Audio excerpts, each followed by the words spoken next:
Hey everybody, this is Midnight Update. I'm Seamus Byrne. Welcome to Tuesday, 26th of May.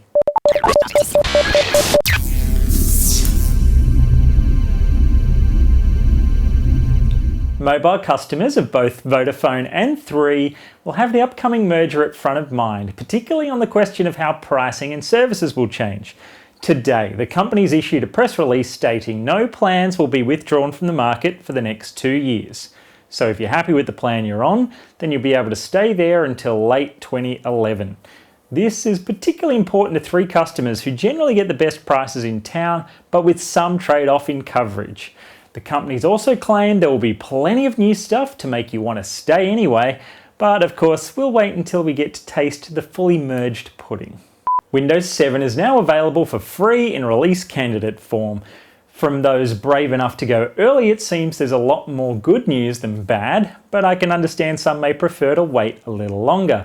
Whatever the case, my main point on Windows 7 today is that if you own a netbook, that's an ideal piece of hardware for making the jump early.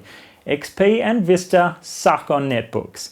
And we saw Windows 7 look very good when Kogan stopped by with his Agora netbooks. Since then, stories of Windows 7 on netbooks have all been all about the land of milk and honey action.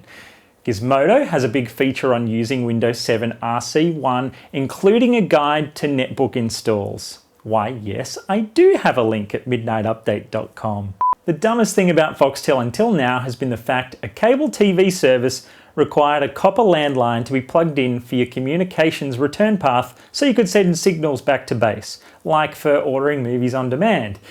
But it's fibre, so why not send it back up the cable? You'd hate to think major shareholder Telstra had something to do with keeping landlines involved, right? Well, now Foxtel has finally entered the 21st century with the announcement landline tethering will be an unnecessary thing for Foxtel IQ owners. Annoyingly, IQ2 owners will have to wait a bit longer. But all in all, it's a very nice step in the right direction. So over at Telstra, Sol Trujillo has left the building, and I think I can say for a lot of us, thank fuck. Wolfram Alpha has been the talk of the webs this past week, except most of the talk is totally missing the point. Many outlets are making unfavourable comparisons to Google, but that's misleading because Wolfram Alpha is not a search engine and it doesn't want to be one. Its background is scientific and its aim is to act as a research tool that draws together disparate data sets to create useful new relationships between pieces of information, not just to reference information as it currently exists on a page somewhere on the internet.